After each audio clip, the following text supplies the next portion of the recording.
जय हिंद मेरे प्रिय विद्यार्थियों। क्या आप जानते हैं एग्जाम में सबसे ज़्यादा पूछे जाने वाले पर्यायवाची अ अक्षर से शुरू होते हैं। आज हम सिर्फ कुछ ही मिनटों में सीखेंगे 100 पावरफुल पर्यायवाची शब्द जो आपको यूजीसी नेट से लेकर पीजीटी टीजीटी तक हर परीक्षाओं में 5-10 नंबर दिला सकते हैं। अब चूकिए मत, बिल्कुल भी देरी न करते हुए आइए चलते हैं अ अक्षर से बनने वाले पर्यायवाची शब्द की ओर। यदि यह वीडियो आप लोगों को पसंद आए तो एक लाइक कीजिएगा, ज़्यादा से ज़्यादा शेयर कीजिएगा और इस कमेंट में आप बताइएगा कि आपको कौन से अक्षर का पर्यायवाची शब्द दूसरे वीडियो में चाहिए। हिंदी व्याकरण अव्यांश आदर्श ज्ञानोदय में आप सभी का स्वागत है। अब हम देखते हैं अ से आने वाले पर्यायवाची शब्दों को। चलिए शुरू करते हैं अ अक्षर से 100 पर्यायवाची शब्दों को। अंग का है अंश, अवयव, हिस्सा, भाग। आप लोग जब भी पर्यायवाची शब्दों को देखते हैं, याद करना चाहते हैं, लेकिन बहुत से पर्यायवाची शब्द हो जाने के कारण आप लोगों को याद नहीं होता है, तो आप लोग क्या करेंगे, उस अर्थ को समझने की कोशिश कीजिएगा तो आप लोगों की पर्यायवाची शब्द बहुत इजीली बन पाएंगे। जैसे अंग, अंग यानी हमारे शरीर का जो कोई अंग है। अंश भी हमारा शरीर का कोई ये है। अवयव जैसे हमारे शरीर का कोई अवयव। हिस्सा यानी कोई हिस्सा है, किसी चीज़ का आप हिस्सा कर रहे हैं, हिस्सा है, वो भी अंग है। भाग यानी आप किसी से कुछ शेयरिंग करते हैं तो आप दोनों जैसे बंटवारा करते हैं, जिसको भाग या डिवाइड इंग्लिश में कहा जाता है। याद रखिएगा, उस शब्द का अर्थ समझने की कोशिश कीजिएगा तो आपका पर्यायवाची शब्द कभी भी गलत नहीं होगा, चाहे वो कोई भी परीक्षा हो। क्योंकि पर्यायवाची शब्द हर एक परीक्षा में, चाहे कोई भी परीक्षा हो, हिंदी का 10 प्रश्न पूछे ही जाते हैं और उसमें एक पर्यायवाची शब्द का प्रश्न होता ही है। इसीलिए आप लोग ध्यान से पर्यायवाची शब्द के सभी जितने भी हैं मैं सब लेकर आऊँगी आप लोगों के लिए। अ से लेकर ज्ञ तक का जितने भी पर्यायवाची शब्द हैं आप सभी के पास लेकर आऊँगी। लेकिन आप बने रहिए मेरे साथ और इस चैनल को ज़्यादा से ज़्यादा लोगों को शेयर कीजिए ताकि हिंदी साहित्य प्रेमियों के पास ये पहुंच सके और वो भी लाभान्वित हो सकें और परीक्षाओं में सफल हो सकें। अब आगे बढ़ते हैं। अंतःकरण, मन, चित्त, हृदय, मानस और आत्मा। देखिए, अंतःकरण यानी जो हमारे अंतःकरण कहते हैं, यानी मन है हमारा, चित्त है, हृदय है, मानस है और आत्मा है। अधर्म, अधर्म यानी क्या होता है, जो हम गलत काम करते हैं, जैसे पापी, किसी को हम लोग पापी कहते हैं तो पाप। अन्याय यानी जो कार्य गलत है वो अन्याय है। कुकार्य यानी जो कार्य गलत है उसे कुकार्य कहा जाता है। अनाचार और दुष्कर्म। ठीक है। अभिलाषा का देखिए, इच्छा, लालसा यानी जो हमें इच्छा होती है, लालसा होती है, उसे ही अभिलाषा कहते हैं। तो आप लोग पर्यायवाची शब्द बहुत इजीली याद कर सकते हैं। आप उस शब्द का अर्थ समझने की कोशिश कीजिए, क्योंकि हिंदी साहित्य एक ऐसा क्षेत्र है कि बहुत ही व्यापक, यानी महासागर जिसको कहा जाए वैसे है। तो याद रखिएगा, जब शब्दों के अर्थों को आप नहीं समझेंगे तो कभी भी आप सफल नहीं हो पाएंगे, चाहे हिंदी साहित्य हो चाहे हिंदी व्याकरण हो। अभिलाषा जैसे इच्छा, लालसा, आकांक्षा, अभिप्सा, तृष्णा। अंत, समाप्ति, उपसंहार, निष्कर्ष, परिणाम, समाप्त। अद्भुत का है विचित्र, विलक्षण, आश्चर्यजनक, अनोखा और चमत्कारिक। अनुपम का है अनूढ़, अपूर्व, अद्वितीय, अद्भुत, अतुल, अनोखा। अग्नि का है आग, पावक, अनल, वहिन्न, हुतासन, ज्वाला, दहन, वैश्वानर, धूमकेतु, कृषाणु और जातदेव। अंधकार, अंधकार को तम भी कहा जाता है। आप लोग इसका अर्थ समझने की कोशिश कीजिएगा तो तम, तमस, तिमिर, अंजोर का अभाव। ठीक है। अलंकार, अलंकार को देखिए आभूषण भी कहा जाता है, भूषण भी कहा जाता है, विभूषण भी कहा जाता है। और अलंकार को जो स्त्रियां रखे रहते हैं अपने अलमारी में या लॉकर में, ठीक है, तो उसे गहना कहा जाता है, जेवर भी कहा जाता है। ठीक है। तो ये आप लोगों को बहुत इजीली याद हो सकता है। जब तक आप इस अर्थ को नहीं समझेंगे उस शब्द का तो नहीं हो पाएगा आपका। अन्न, अनन्य, धान्य, भोजन, अन्न पदार्थ यानी जो हम खाते हैं। अनन्य, धान्य जो धन है हमारा, वही क्या है, अन्न है।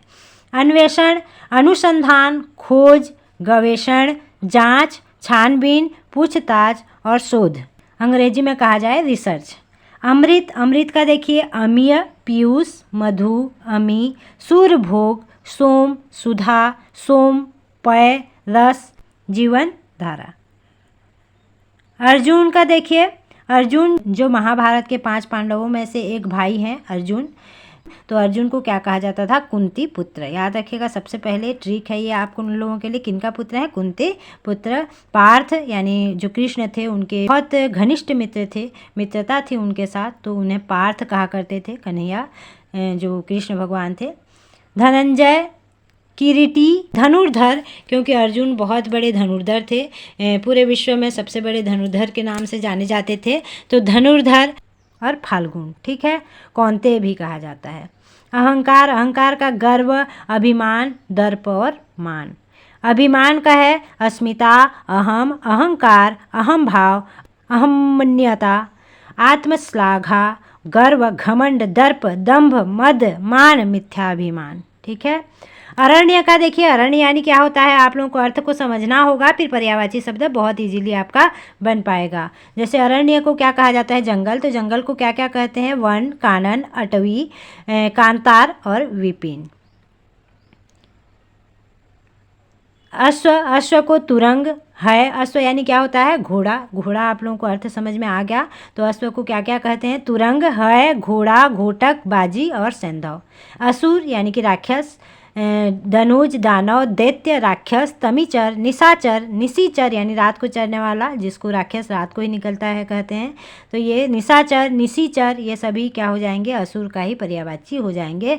सुरारी, रजनीचर, यातुधान और इंद्राणी। याद रखिएगा, जैसे हम लोग रात्रि का पर्यायवाची शब्द देखते हैं तो वही तम वगैरह आएगा, तो आप लोग निशा आएगा, तो ये आप लोग याद रखिएगा कि उसी में जैसे रात को यानी निशा को निशाचर, निशाचर यानी असुर। ठीक है, इस तरह से आप लोग उसको शब्द को समझने की कोशिश करेंगे तो बहुत इजीली आप लोगों को पर्यायवाची शब्द समझ में आ जाएंगे।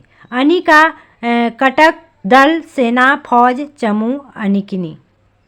अन्न का आहार, भोजन, खाद्य, रसद, अन्न, जल। अंधा का नेत्रहीन, दृष्टिहीन, काना, नेत्रविहीन और दृष्टिविहीन। अल्प का थोड़ा, न्यून, कम, क्षुद्र और अल्पांश। अनीति का दुष्कर्म, पाप, अधर्म, अन्याय, अपराध। अपराध का दोष, गलती, अपराध, पाप, अपराध, धर्म। ठीक है। अभय का निडर, साहसी, वीर, निर्भय, उत्साही, यानी अभय है, निडर है, वो साहसी है। ठीक है, एक ही शब्द को आप समझ गए तो उसका अर्थ आप समझ जाएंगे। जैसे ये सभी भी ऑप्शन में हो तो आप लोग जान जाएंगे कि यह अभय और निडर या साहसी को ही कहा जा रहा है। तो इसीलिए याद रखिएगा, शब्दों को समझने की कोशिश जरूर कीजिएगा पर्यायवाची शब्द में। मैं इसीलिए आप लोगों को बार बार बता रही हूँ। अनुग्रह, कृपा, दया, आशीर्वाद, करुणा, अनुकंपा। अमल, निर्मल, शुद्ध, स्वच्छ, पवित्र, निष्कलंक। अर्थी, याचक, भिक्षुक, मांगने वाला, याचना करने वाला और विनती करता। अविनाशी, अमर, चिरस्थायी, अजर, अचल और सनातन। अभिनय, अभिनय कला, नाट्य कला, रंग कला, यानी अभिनय कर रहा है तो उसके में कला है ही, तो अभिनय कला, नाट्य कला, रंग कला, प्रदर्शन, अभिनय कार्य, ये सभी क्या हो जाएंगे? अभिनय के ही पर्यायवाची शब्द हो जाएंगे। अभ्यास यानी करते करते अभ्यास के, करते करते अभ्यास के, जड़मती होते सुजान, रसरियावत जात है, सिल पर पड़त निशान।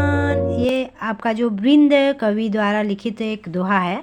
तो अभ्यास, अभ्यास यानी क्या होता है? साधना, यानी आप जब तक किसी चीज़ को साधेंगे नहीं, यानी उस पर आप निरंतर अभ्यास करेंगे नहीं तो सफल नहीं हो सकते। अभ्यास, पुनरावृत्ति, अभ्यास क्रम और स्वाध्याय। ठीक है। अवसर का देखिए, मौका, समय, अवसर, काल, संयोग।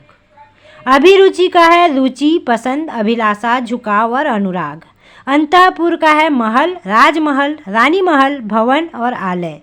अनाथ का निराश्रित, बेसहारा, बेघर, यानी जो अनाथ होते हैं उन्हें अनाथ को क्या कहा जाता है? निराश्रित, बेसहारा, बेघर, असहाय, परित्यक्त। अभयारण्य, शरण स्थान, सुरक्षित स्थान, रक्षण भूमि, रक्षा क्षेत्र या सुरक्षित आश्रय, यानी वहाँ पे जो पशु पक्षी होते हैं उन्हें बहुत ही सुरक्षित रखा जाता है। इसीलिए अभयारण्य का अर्थ जो होगा याद रखिएगा, उस शब्दों को अर्थ समझने की कोशिश कीजिएगा। अभिज्ञान, परिचय, पहचान, संस्मरण, चिन्ह और प्रमाण। अधिकार, हक, स्वत्व, स्वामित्व, आधिकारिकता और सामर्थ्य। अधिकारिणी, स्वामिनी, अधिकारी स्त्री, संचालिका, नायिका और धारिणी। याद रखिएगा। अपराजिता का पर्यायवाची शब्द क्या होगा? विजयी, अजया, दुर्जय, अविजिता और जयिनी। अभिषेक का स्नान, नहाना, पवित्रकरण, तेल स्नान और जल सिंचन। अमंगल का अपशगुन, अनिष्ट, दुर्भाग्य, विपत्ति और अनर्थ। अच्छा का उत्तम, श्रेष्ठ, सुंदर, भला, उत्कृष्ट। अक्षर का वर्ण, शब्द, ध्वनि, लिपि और लेख चिन्ह। अक्षर को क्या क्या कहा जाता है देखिएगा, ये बहुत प्रश्न आते हैं इससे अक्षर से संबंधित, यानी भाषा की सबसे छोटी इकाई क्या है, ध्वनि की सबसे छोटी इकाई क्या है, इस तरह से प्रश्न पूछे जाते हैं जिसमें बहुत ही कन्फ्यूजन होना पड़ता है और परीक्षाओं में हम गलती कर बैठते हैं। तो याद रखिएगा, अक्षर शब्द का ही अर्थ है वर्ण, शब्द, ध्वनि, लिपि और लेख चिन्ह। ठीक है, अक्षर का अर्थ यही होता है। तो यदि पर्यायवाची शब्द में आए तो आप लोगों का गलत नहीं होना चाहिए। अभेदय, अजय, अटल, अडिग, अजय, अच्छेद्य। अत्याचार, जुल्म, अन्याय, हिंसा, क्रूरता और दमन। अभिनंदन, स्वागत, अभिनंदन, स्वागत है आपका, है ना। अभिनंदन का अर्थ क्या होता है? अभिनंदन करते हैं हम आपका, यानी स्वागत करते हैं, अभिनंदन करते हैं, वंदन करते हैं, प्रणाम करते हैं और बधाई देते हैं। ये सभी उन्हीं को अभिनंदन करना है, यानी कि उनको स्वागत करना है। ठीक है। अतिथि, मेहमान, आगंतुक, यानी जो मेहमान आए हुए हैं उनको अतिथि कहा जाता है। आगंतुक जो आए हुए हैं, पाहुना, आगमक और आगंत। अर्थहीन, निरर्थक, व्यर्थ, बेकार, निष्फल और अनर्थक। इस तरह से आपका 50 पर्यायवाची शब्द हो चुके हैं। अब हम आगे बढ़ते हैं। अब हम आगे बढ़ते हुए 51 नंबर पर्यायवाची शब्द अक्षर का देखते हैं। असमय यानी अनुचित समय, अप्रसंग, विलक्षण समय या अयोग्य क्षण या अयोग्य अवसर। अवज्ञा, अनादर, तिरस्कार, अपमान, असम्मान, अनादर भाव। अभिलाषी, इच्छुक, लालायित, आकांक्षी, तृषित, अभिलाषामय और अलौकिक का है दिव्य, अद्भुत, चमत्कारिक, असामान्य, परलोक संबंधी। अशुभ का अर्थ है अमंगल, अनिष्ट, पापकर, विपत्तिजनक यानी अपशगुन। कहा जाता है कि अशुभ समय है, अभी ये काम को मत करो, तो ये क्या हो जाता है? अशुभ। अविवेक, मूर्खता, अज्ञान, असंयम, उतावलापन, अनुचित निर्णय। अवमानना यानी अपमान, तिरस्कार यानी अवमानना यानी किसी का कुछ न मानना, तो इससे क्या होता है? आपका अपमान होता है। आपका जो आप बोल रहे हैं या जो चीज़ आपको करने के लिए कहा जा रहा है, आप यदि उसको नहीं करते हैं तो उसको तिरस्कार करते हैं, आप उपेक्षा कर रहे हैं उसका, और वो सामने वाले का असम्मान कर रहे हैं आप, तभी आप उसको नहीं कह रहे हैं, अवज्ञा कर रहे हैं। तो अवमानना का अर्थ आप लोगों का देख लिए। तो पहले आप उस शब्द के अर्थ को समझने की कोशिश करेंगे तो आपका पर्यायवाची शब्द बहुत ही इजीली बन जाएंगे, कभी भी गलती नहीं होंगे। असंख्य यानी अनगिनत, असंख्य, अनेक, बहु, नाना। अभिवादन, नमस्कार, प्रणाम, वंदन, नम्रता, अभिनंदन, स्वागत, ये सभी क्या हो जाएंगे? अभिवादन में आ जाएंगे। अदृश्य, छिपा हुआ, अप्रकट, अलक्षित, अगोचर, अनदेखा, यानी जो अदृश्य है, जिसको हम लोग कभी देखे ही नहीं हैं, तो अर्थ को समझने की कोशिश कीजिएगा। अभिमान यानी कि जो गर्व दिखाते हैं, अहंकार है, दर्प है, मान है, आत्मसंतोष, ठीक है, अभिमान कहा जाता है। अचल, स्थिर, अडिग, अटल, निश्चल, अजय। अंधविश्वास, मूढ़ विश्वास, गलत धारणा, भ्रम, कुसंस्कार या मिथ्या धारणा। असत्य, झूठ, मिथ्या, कपट, भ्रम, असार। अभियोग, आरोप, दोषारोपण, इल्जाम या फिर अभियोग पत्र या अभियुक्ति। अध्यापक यानी जो गुरु हैं, शिष्य और गुरु का संबंध तो अध्यापन में सबसे महत्वपूर्ण है। ठीक है, जब तक अध्ययन हम करवाएंगे और आप अध्ययन करेंगे नहीं तो शिष्य और गुरु कभी भी एक हो नहीं पाएंगे, क्योंकि अध्यापन और अध्ययन के लिए गुरु और शिष्य का होना बहुत ही आवश्यक है। तो अध्यापक का पर्यायवाची शब्द क्या होगा? शिक्षक, गुरु, अध्यापक, प्राध्यापक और मार्गदर्शक। ठीक है, आप लोगों के मार्गदर्शक हैं हम सभी। आपको जो भी समस्याएं होगी उस समस्याओं का हल लाना हमारा कर्तव्य है। इसीलिए कहा जाता है शिक्षक का अर्थ होता है सी से शिक्षा ग्रहण करवाना और क्ष से सभी छात्रों को कोई भी गलती कर लें उन्हें क्षमा करना, और अपने कर्तव्य को क से शिक्षक क से अपने कर्तव्य को बड़े ही निष्ठा से निभाना ही शिक्षक होते हैं। अध्ययन हमारा मूल मंत्र ही है, अध्ययन ही हमारी पूंजी है। तो याद रखिएगा, अध्ययन यानी पढ़ाई, शिक्षा, स्वाध्याय, पठन और ज्ञानार्जन, यानी हम लोग ज्ञान को अर्जन करते हैं अध्ययन से। अध्याय प्रकरण, भाग, खंड, प्रसंग और अंश। अवकाश, छुट्टी, विश्राम, अवसर, फुर्सत और समय। अवनी, पृथ्वी, धरती, भू, वसुंधरा और वसुधा। मेरा एक नाम भी है अवनी। ठीक है। अगणित, असंख्य, अनगिनत, अनंत, अपार और असंख्यात। अग्रज, बड़ा भाई, ज्येष्ठ, पूर्वज, ज्येष्ठ जन और वरिष्ठ। अवनी, कुमारी, कन्या, नारी, पृथ्वी की पुत्री, स्त्री और युवती को कहा जाता है। असहाय क्या है? असहनशील, यानी जो असहाय होता है मतलब कि सह ही नहीं सकते। असहनशील, असहनीय यानी सह नहीं सक रहे हैं उसको। कठिन या पीड़ादायक या कष्टकर या फिर कष्टदायक। ठीक है। अद्वितीय, अनुपम, बेजोड़, निराला, अलौकिक, अनोखा। अभाव, कमी, न्यूनता, अभाव, तंगी, दुर्लभता, यानी जो बहुत कम मिलते हैं उसको दुर्लभता कहा जाता है। अविचल, चल, स्थिर, दृढ़, अडिग, अटल। अविचार, मूर्खता, उतावलापन, असंयम, विवेकहीनता, अनुचित सोच। अवधान, ध्यान, मन, एकाग्रता, मनोनिवेश, सावधानी। अवरोध, बाधा, रुकावट, अड़चन, विघ्न, प्रतिरोध। अविनीत का है उदंड, अभद्र, अशिष्ट, असभ्य और धृष्ट। असुरक्षित, असुरक्षित का है असुरक्षा, संकटपूर्ण, खतरनाक, असुरक्षित स्थिति।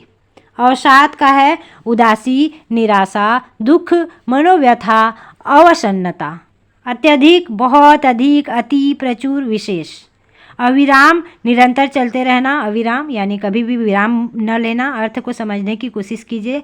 सतत, बिना रुके, अबाध और अनवरत। अपरिमित, असीम, अनंत, असंख्य, अपार, अथाह। अंतर्मन, हृदय, मन, चित्त, आत्मा, अंतःकरण। अंतर्ज्ञान यानी आत्मज्ञान, अनुभव, बोध, चेतना, अंतर्दृष्टि। अल्पायु, छोटी आयु, कम जीवन, क्षणभंगुर, अल्पजीवी, अकाल मृत्यु। अंधाधुन, बिना सोच, अविवेकी, अनुचित, उतावला, विवेकहीन। अमंगलकारी, अमंगलकारी का क्या होगा? अशुभ, अपशगुन, जो ऊपर भी आप लोग देखे थे। अनिष्टकारी, विपत्तिजनक या दुर्भाग्यपूर्ण, यानी जब अशुभ होता है तो इस काम को नहीं करना चाहिए। इस तरह से जो बड़े बड़े ज्योतिष होते हैं, जो घर के बुजुर्ग होते हैं, वो कहते हैं। अभेद यानी असमानता, एकरूपता, एकता, समरसता, अद्वैत, दृश्यता, अप्रकटता, अगोचरता, लुप्तता, अदृश्य भाव और अलक्षणीयता। अकर्मण्य का क्या है? आलसी, निष्क्रिय, असक्षम, अकुशल या अयोग्य। अकथनीय का अवर्णनीय, अनिर्वचनीय, अद्भुत, अलौकिक, अनोखा। अकलुष का अर्थ है निर्मल, शुद्ध, पवित्र, निष्कलंक और निर्दोष। अविचलित का अर्थ है दृढ़, स्थिर, अडिग, निश्चल और अचल। अविरल का अर्थ है निरंतर, प्रवाहित, अखंड, सतत और अबाध। अकल्पनीय का पर्यायवाची शब्द है अचिंत्य, अनोखा, अद्भुत, विचित्र और असंभव। अदोष का पर्यायवाची है निर्दोष, निष्पाप, पवित्र, निर्मल और कलंकहीन। अच्युत का पर्यायवाची है, जो अंतिम है। हमारा अ अक्षर से बनने वाले पर्यायवाची शब्दों में से सबसे अंतिम जो है अच्युत, अचल, अक्षय, अमर, अविनाशी, भगवान विष्णु, यानी विशेष अर्थ में देखा जाए तो भगवान विष्णु को भी अच्युत कहा जाता है। आप लोग एक संगीत सुने होंगे, एक भजन सुने होंगे, अच्युतम केशवम कृष्ण दामोदरम राम नारायणम जानकी वल्लभम। ठीक है, अगर आपको वीडियो अच्छा लगा हो तो इस चैनल पर आ अक्षर के 100 पर्यायवाची और हिंदी व्याकरण मास्टर सीरीज भी उपलब्ध हैं। कमेंट में लिखिए अगला कौन सा अक्षर पढ़ना चाहेंगे। चैनल को सब्सक्राइब कर बेल आइकन क्लिक करना न भूलें, क्योंकि हिंदी साहित्य और व्याकरण को आसान करना हमारा लक्ष्य है। मेरे प्रिय विद्यार्थियों, धन्यवाद।